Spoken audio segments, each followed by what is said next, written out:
بسم اللہ الرحمن الرحیم نحمده ونصلی ونسلم علی رسولہ الکریم اما بعد۔ معزز دوستو، بھائیو، بزرگوں، سماعت فرمانے والی بہنوں، السلام علیکم ورحمۃ اللہ وبرکاتہ۔ میں سید مدثر شیرازی آپ تمام حضرات کو قرآنک ٹیچر چینل میں دل کی گہرائیوں سے خوش آمدید کہتا ہوں، اور سب سے پہلے درخواست کرتا ہوں، اگر آپ نئے ساتھی ہیں، ابھی تک اگر آپ نے ہمارے چینل کو سبسکرائب نہیں کیا تو جلدی سے ہمارے چینل کو سبسکرائب کر لیں۔ معزز دوستو، آج عربی زبان، عربی لینگویج سیکھنے کے دوسرے لیکچر کے ساتھ آپ کی خدمت میں حاضر ہوں۔ معزز دوستو، پہلے لیکچر میں ہم نے سلام اور خیر و عافیت معلوم کرنے کے لیے جو الفاظ استعمال ہوتے ہیں عربی زبان میں، وہ آپ کو سکھایا۔ آج کے لیکچر میں ہم آپ کو کس طرح ایک دوسرے کا تعارف اور ایک دوسرے سے اس کی معلومات لینا، کہ کہاں کے ہو اور کیا کرتے ہو، آپ کی قومیت کیا ہے، اس کے لیے جو الفاظ استعمال ہوتے ہیں وہ آج کے لیکچر میں آپ حضرات کے سامنے پیش کیے جائیں گے۔ معزز دوستو، عربی زبان دو طرح کی ہوتی ہے۔ ایک ہوتی ہے عامی عربی، جو علاقائی عربی ہوتی ہے، مختلف علاقوں میں مختلف لہجوں کے ساتھ اور مختلف طریقوں کے ساتھ بولی جاتی ہے۔ اور ایک ہوتی ہے فصیح عربی۔ فصیح عربی پوری دنیا میں ایک جیسے ہی بولی جاتی۔ تو واضح رہے، یہ جو آپ کو سکھائی جا رہی ہے یہ فصیح عربی ہے، کتابوں میں بھی یہی لکھی جاتی ہے، اور اسی طرح جو عربی ادب ہے اس میں فصیح عربی ہی استعمال ہوتی ہے۔ علاقائی عربی کی مثال یوں سمجھیں، جس طرح پنجابی زبان ہے۔ پنجابی زبان فیصل آباد میں لہجہ الگ ہے، الفاظ اس کے مختلف ہیں۔ نارووال چلے جائیں تو ان کے الفاظ کچھ مختلف ہوں گے۔ اس طرح مختلف علاقوں میں چلتے جائیں تو ان کے لہجہ، ان کے طریقہ، یہ سب مختلف ہوتا چلا جائے گا۔ ایسے ہی عربی زبان کا ہے، لیکن جو فصیح عربی ہے وہ ہر جگہ ایک ہی ہوگی۔ تو اب میں بلا تاخیر شروع کرتا ہوں۔ آج کے سبق میں بھی ہم تعارف کے لیے دو بندوں کا ہونا ضروری ہوتا ہے، گفتگو دونوں کے درمیان ہوتی ہے۔ آپ دیکھ رہے ہیں اوپر لکھا ہوا ہے الحوار الثالث، تیسرا مکالمہ۔ مکالمے کا مطلب ہوتا ہے دو بندوں کا آپس میں بات چیت۔ تو آج بھی دو آپ کے سامنے بندے پیش کرتے ہیں، ایک ہے محمد اور ایک ہے شریف۔ محمد اور شریف کے درمیان یہ مکالمہ ہے۔ محمد سلام کرتا ہے، السلام علیکم، اور شریف جواب دیتا ہے وعلیکم السلام۔ محمد اس سے پوچھتا ہے آپ کس علاقے کے ہو، کہاں کے رہنے والے ہو؟ تو کن الفاظ سے پوچھے گا من این انت، آپ کہاں سے ہو؟ من این انت۔ من کا مطلب سے، این کہاں، انت آپ۔ اگر آپ پہلی مرتبہ یہ لیکچر ہمارا سن رہے ہیں، آپ سے میں درخواست کروں گا، ہمارا ترجمہ قرآن کورس بھی موجود ہے، اس کے اندر مکمل عربی گرامر موجود ہے، وہ آپ لازمی اس لیکچرز کو دیکھیں۔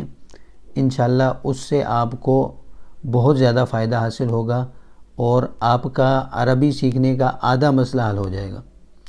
اور اگر آپ وہ لیکچر سن رہے ہیں اور آپ زیادہ قرآن مجید کا ترجمہ سیکھنے کے حوالے سے آپ شوق رکھتے ہیں اور کچھ آپ عربی بھی سیکھنا چاہتے ہیں تو آپ کے لیے بہت اچھا ہے، آپ کو یہ بہت آسانی کے ساتھ یہ عربی سمجھ آ جائے گی، بول بھی سکیں گے انشاءاللہ۔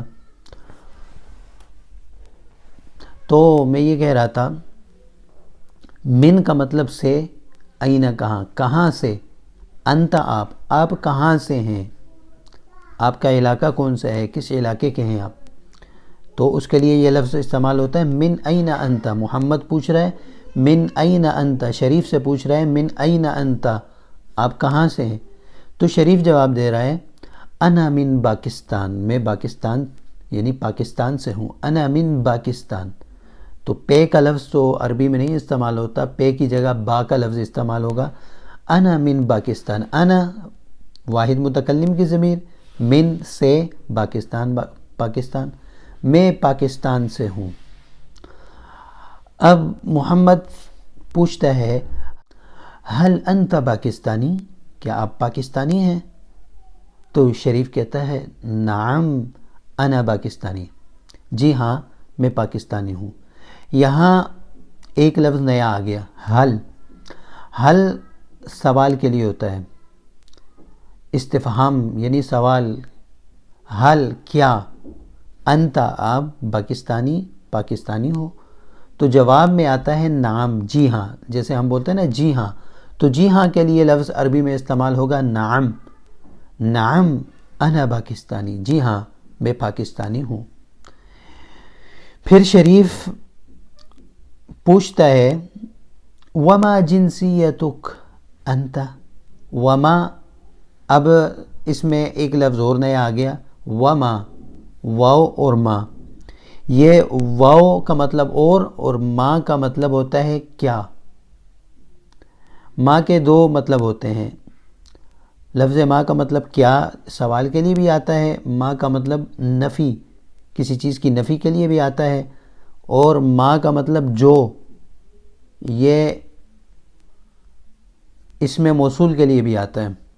تو یہاں جو استعمال ہوا ہے یہاں سوال کے لیے استعمال ہوا ہے. وما جنسیتک، جنسیہ مطلب قومیت، وما جنسیتک آخر میں کاف ہے، وما جنسیتک آپ کی قومیت کیا ہے، انت آپ، وما جنسیتک انت آپ کی قومیت کیا ہے. تو محمد کہتا ہے انا ترکی، میں ترکی ہوں. انا من ترکیہ، میں ترکی سے ہوں. اس میں محمد نے دو الفاظ کہے. محمد نے پہلا لفظ کہا انا ترکیون، میں ترکی ہوں، یعنی میری قوم جو ہے ترکی ہے، میں ترکی قوم سے تعلق رکھتا ہوں. اور دوسرا لفظ بولا انا من ترکیہ، میں ترکی ملک کا رہنے والا ہوں، ترکی سے ہوں یعنی ملک ترکی کا رہنے والا ہوں. اب شریف نے کہا اہلاً و سہلاً، میں خوش آمدید کہتا ہوں آپ کو. اہلاً و سہلاً جیسے انگلش میں استعمال ہوتا ہے ویلکم، اردو میں ہم کہتے ہیں خوش آمدید، اور عربی زبان میں ہوگا اہلاً و سہلاً. یہ تو تھا مکالمہ دو مردوں کے درمیان، دو مذکر کے درمیان. اب مکالمہ ہم کرتے ہیں مؤنث کے درمیان.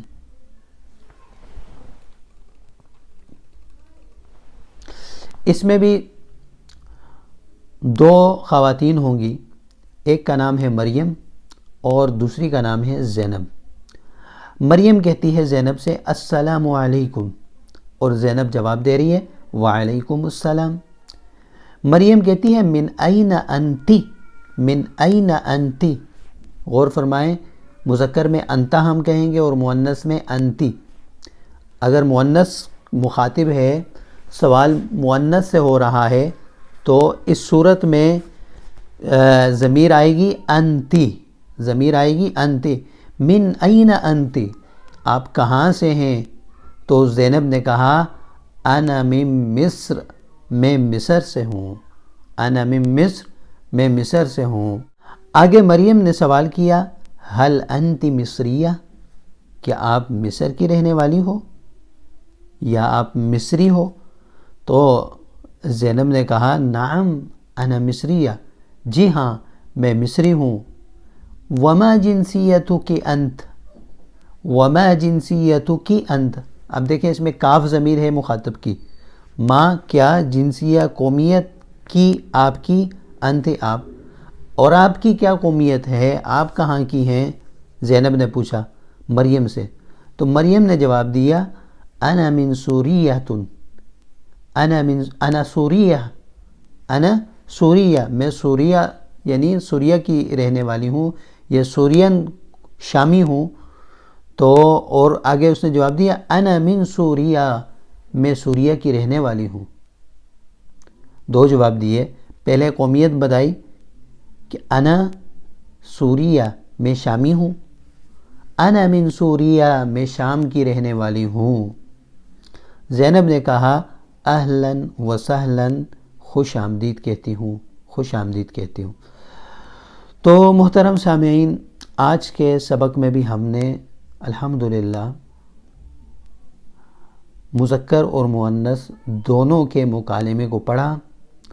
دو مذکر جب آپس میں مکالمہ کریں گے، گفتگو کریں گے، اور اس میں ایک دوسرے کا تعارف کریں گے تو اس کے لیے کیا الفاظ استعمال کریں گے، اور دو مؤنث اگر اس طرح ایک دوسرے کے ساتھ گفتگو کریں گی تو اس کے لیے کیا الفاظ استعمال کریں گے، یہ الحمدللہ تفصیل سے آپ کو بتا دیا۔ انشاءاللہ اگلا مکالمہ ہوگا وہ اگلے لیکچر میں ہوگا، تھوڑا تھوڑا کر کے ہم انشاءاللہ اس کو پورا کریں گے، سمجھ کے پڑھیں گے انشاءاللہ العزیز۔ ایک وقت آئے گا کہ ہم اچھی طرح عربی زبان بول بھی سکیں گے، لکھ بھی سکیں گے اور سمجھیں گے بھی۔ فی امان اللہ، السلام علیکم ورحمۃ اللہ وبرکاتہ۔